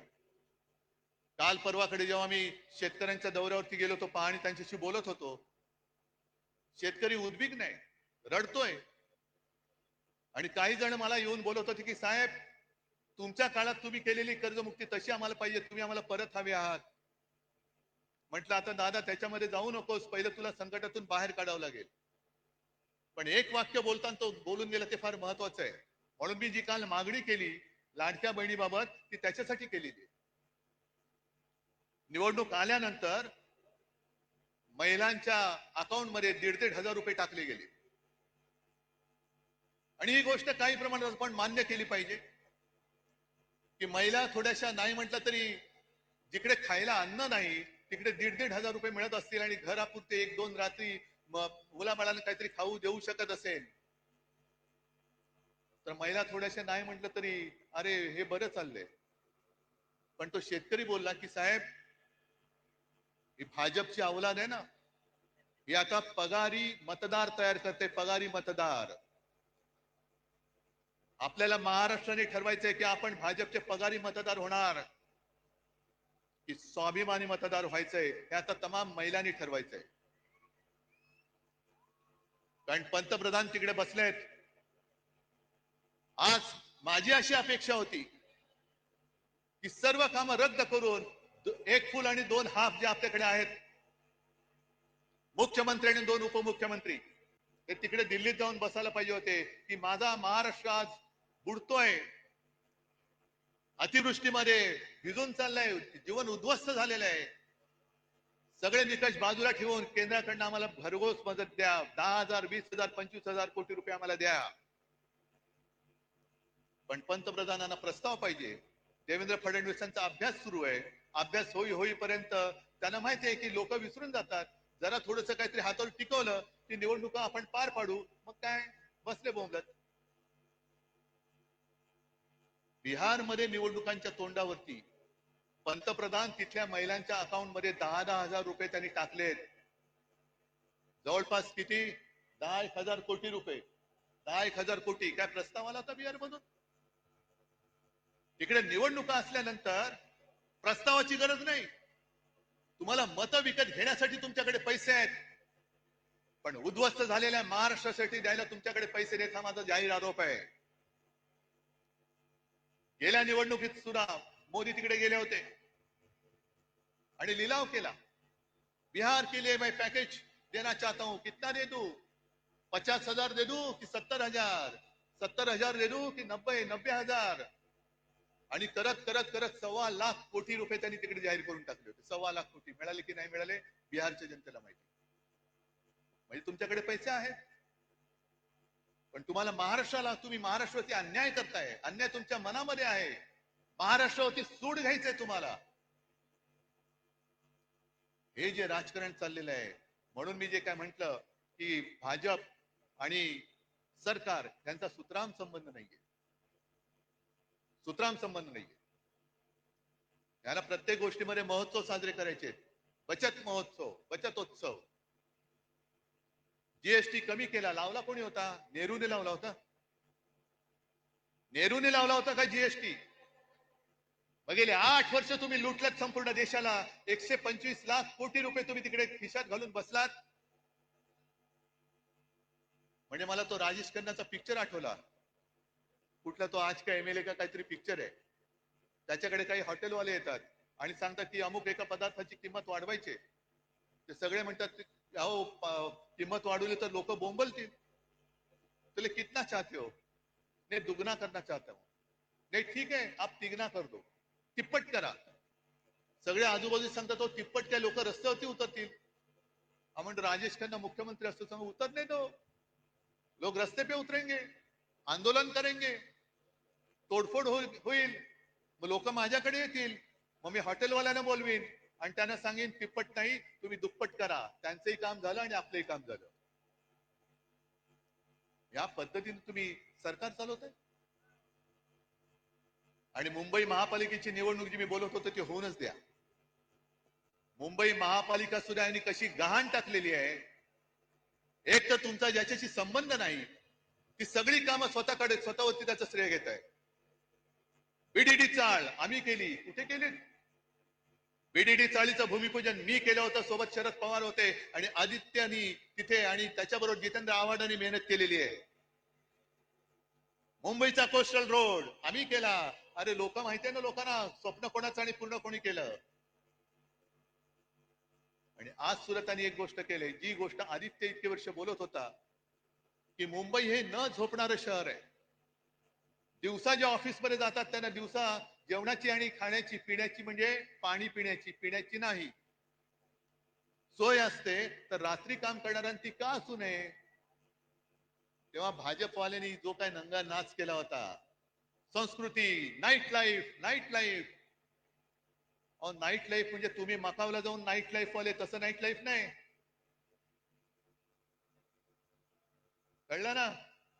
हा हे मकावला जाऊन यांचं नाईट लाईफ फुलणार आणि आम्हाला इकडे शिकवणार साधन सुचिता. आज जे आपण बोलत होतो तेच त्यांनी केले. रात्री सुद्धा आम्ही पब आणि बारची मागणी करतच नव्हतो. उलटा आमचं म्हणणं आहे बार रद्दच करा. जे तुमचे मंत्री चालवत आहेत त्यांना पहिल्या मंत्रिमंडळातून काढा, ही आमची मागणी आहे. पण सगळं श्रेय आपल्याकडे घ्यायचं आणि दुष्ट तुमच्याकडे द्यायची. मुंबई महापालिका सुद्धा आज जवळपास 2.25 लाख कोटीच्या तुटीमध्ये आणि खड्ड्यामध्ये टाकलेली आहे.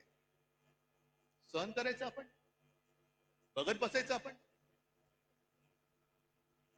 आणि निवडणूक घेऊ शकतील असं मला वाटत नाही. कारण लोकप्रतिनिधी ज्या दिवशी सभागृहात जातील त्या दिवशी आम्ही यांनी 3 वर्षात खाल्लेली सगळी मुंबईची तिजोरी ही जनतेसमोर येईल. आम्ही आणणार व्हाईट पेपर पहिला काढणार. त्याच्यावरती व्हाईट पेपर काढणार आहे. बोलण्यासारख्या बऱ्याच गोष्टी आहेत. मला हरकत नाहीये, पण तुम्ही तरी किती वेळ भिजणार?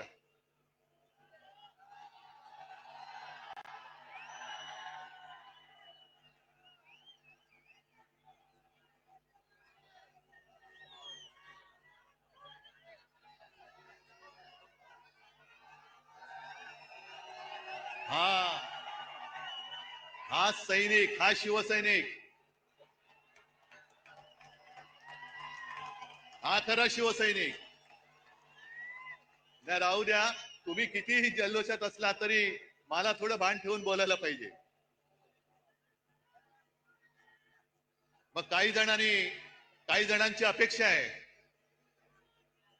की उद्धव ठाकरे पुढचा कार्यक्रम काय देणार.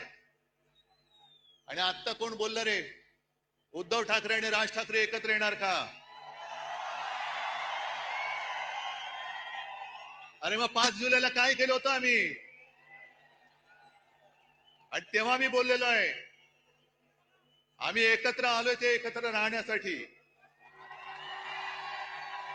जिथे माझ्या मातृभाषेचा घात होत असेल तिथे मी मराठी माणसामध्ये फूट पडू देणार नाही. आणि मराठीवरती हिंदीची सक्ती मी आज जाहीरपणाने परत सांगतोय. आमचा हिंदीला विरोध नाही, पण आमच्यावरती सक्ती करायची नाही हे सुद्धा तेवढंच महत्वाचं आहे.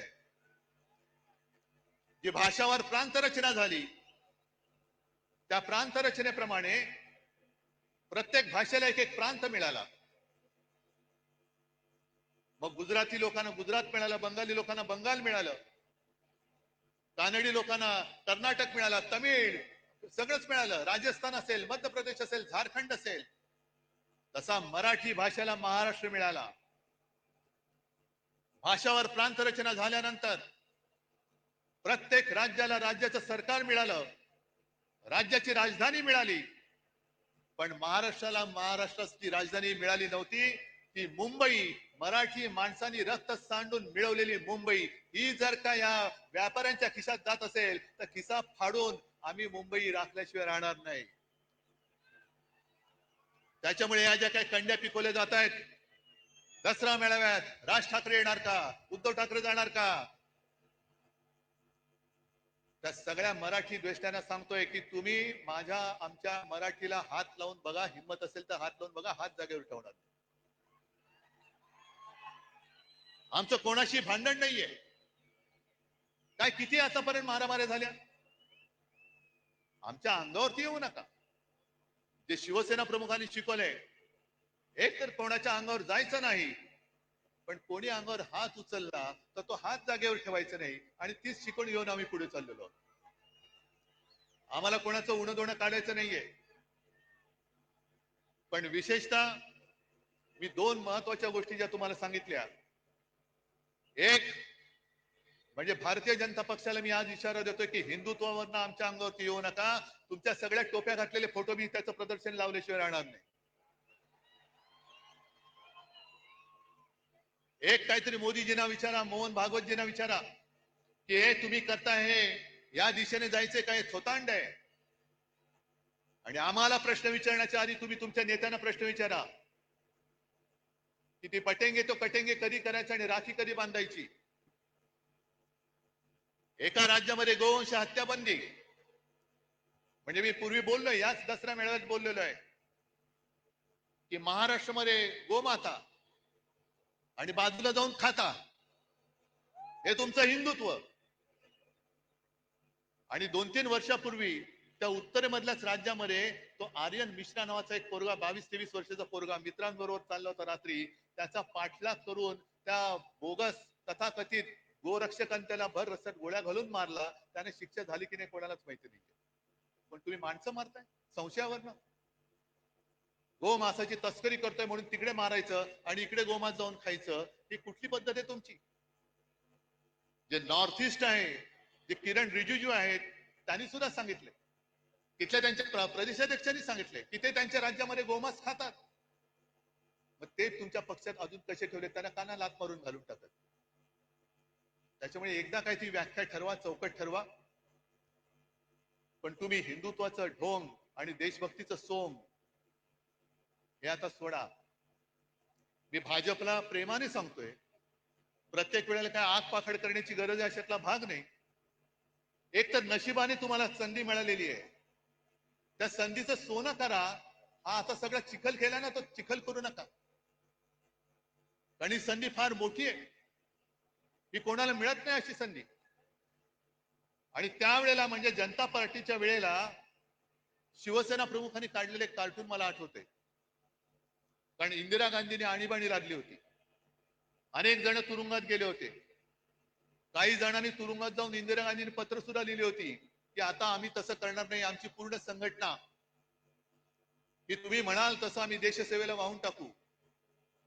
हे कोण म्हणाले, जर का सिनियर लोकांना विचारलं, ते पुस्तक आहे माझ्याकडे, ते पत्र पण आहे माझ्याकडे. आणि त्याच्यानंतरच्या निवडणुकीमध्ये देशाने इंदिराजींचा पराभव केला होता. आम्हाला हुकुमशाही नकोय, लोकशाही पाहिजे, जनता पक्ष पाहिजे. मग जयप्रकाश नारायण यांनी पुढाकार घेऊन सगळ्यांना एकत्र केलं होतं. मोरारजी देसाई गुजरातमध्येच जन्मलेले, त्यांना पंतप्रधान केलं आणि 2.5 वर्षात सरकार कोसळलं. तेव्हा बाळासाहेबांनी त्या सुमारास एक कार्टून काढले, त्या फटकारे पुस्तकात आहे. मोरारजी देसाई असे एक उतार दाखवलाय आणि एक महिला, तिच्यावर लिहिले लोकशाही आणि वरती लिहिले परतीचा प्रवास. कारण ती लोकशाही तिला धरून तेव्हाचे पंतप्रधान मोरारजी देसाई तिला अंधाऱ्या खाईमध्ये घेऊन चालले, लोकशाहीला खाईत घेऊन चाललेले. आणि तेच आहे, व्हायचे तेच झाले. हेकड वृत्तीमुळे जे घडायचे नव्हते तेच परत घडले. मोरारजी पुन्हा लोकशाहीला अंधाऱ्या खाईत घेऊन चालले. तेच चित्र आज मला दिसायला लागलेलं आहे. आणि त्या सगळ्या अंधाऱ्या खाईमध्ये जायचं नसेल तर आपल्या शिवसेनेची मशाल घेऊनच आपल्याला पुढे जावं लागेल. प्रश्न विचारावेच लागतील. जसं मोदींनी 2014 साली केलं होतं चाय पे चर्चा, पहिली तिथूनच सुरू करा. 14 साली चहाची किंमत काय होती आणि आज चहाची किंमत काय, पहिली सुरुवात तिथूनच करा. चाय पे चर्चा. दूध टाकल्यानंतर जीएसटी वाढतोय, साखर टाकल्यानंतर वाढतोय, पाणी काढलं की कमी होतोय, इथून सुरू करा. आणि प्रत्येक टपरीवरती बसून भ्रष्टाचार पे चर्चा सुरू करा. भ्रष्टाचार, यांनी केलेला भ्रष्टाचार. आणि आज महाराष्ट्र सरकारला मी इशारा देतोय की शेतकऱ्याची कर्जमुक्ती लवकर करा. शेतकऱ्याला 50,000 रुपये हेक्टरी लवकर जाहीर करा, नाहीतर मराठवाड्यामध्ये आम्ही रस्त्यावरती उतरल्याशिवाय राहणार नाही. राज्यभर आम्ही आंदोलन करू. मराठवाड्यामध्ये आम्ही सुद्धा लवकरात लवकर एक, जर यांनी जाहीर नाही केलं तर मोठा मोर्चा आपण खैरे साहेब अंबादास मोर्चा लावायचा. कसे देत नाही, शेतकऱ्याचा हक्क आहे आणि आंदोलन झालं पाहिजे. जिथे जिथे अन्याय दिसेल त्या अन्यायावरती वार करणं. आणि मी तर म्हणेन कार्यक्रम काय, या ज्या काही तुम्हाला मी थोडक्यात गोष्टी सांगितल्या की देशात जे अंधभक्त झालेले आहेत त्या अंधभक्तांच्या डोळ्यावरची पट्टी काढणं आणि देशभक्ती खरी काय आहे, हिंदुत्व खरं काय आहे हे दाखवून देणं, हाच एक आपल्या याच्या पुढे कार्यक्रम. आज तुम्ही सगळेजण इकडे आलात, लांबून आलेला आहात, बाहेर गावातून आलेला आहात. सांभाळून जा, सुखरूप जा. आणि हातामधला भगवा, हा भगवा हाच पाहिजे. याच्यावरती निशाणी, आपली निशाणीचं चिन्ह दुसरं ठेवा, पण भगवा हा शिवरायाचा भगवा. हा भगवा डौलाने फडकत लोकांना वाटलं पाहिजे, अरे माझा रक्षण करता हा बाळासाहेबांचा शिवसैनिक आहे. भगवी शाल पांघरलेला गाढव होऊ शकत नाही, कदापि होऊ शकत नाही. बस सगळ्यांना धन्यवाद देतो आणि असंच प्रेम, असेच आशीर्वाद कायम पाठीशी असू द्या. धन्यवाद. जय हिंद, जय महाराष्ट्र. धन्यवाद साहेब. सर्व शिवसैनिकांना विनंती आहे, राष्ट्रगीताने नंतर सांगता होणार आहे, पण तत्पूर्वी कोणीही जाऊ नये, कारण रावण दहन सुद्धा काही वेळात होणार आहे. पण तत्पूर्वी विभागाकडून, विभागाच्या वतीने साहेबांचा सत्कार होत आहे.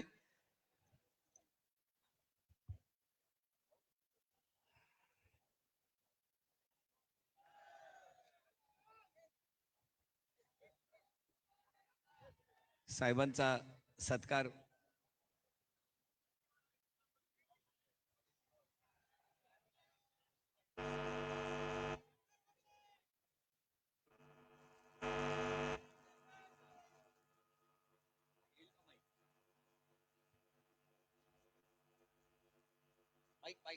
माईक दे.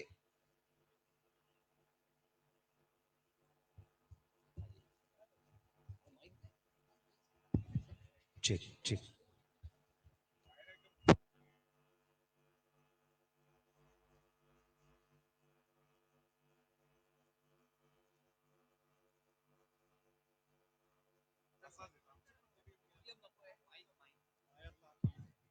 नाही, एक गोष्ट सांगायची राहिली की प्रथेप्रमाणे दरवर्षी आपण आपल्या मेळाव्यानंतर रावणाचं दहन करतो.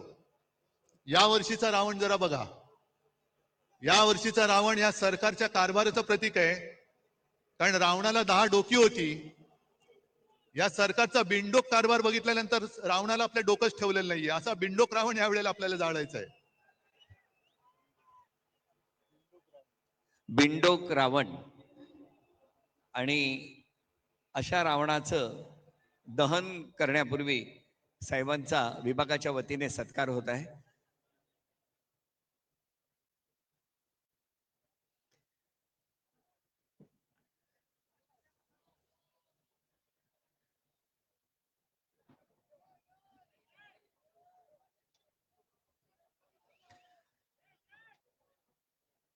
सत्कारानंतर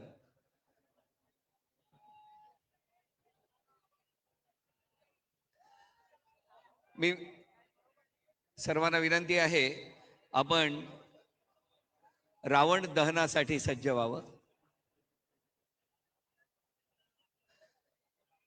पारंपरिक दसरा मेळावा या ठिकाणी शिवतीर्थावरती मगाशी शस्त्रपूजन झालं आणि आता रावण दहन होत आहे. रावण दहन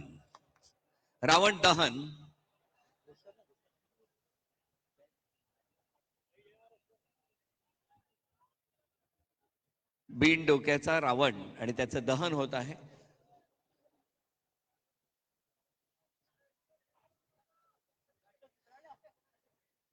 आणि यानंतर राष्ट्रगीताने सर्वांना विनंती आहे, राष्ट्रगीतासाठी उभं राहावं.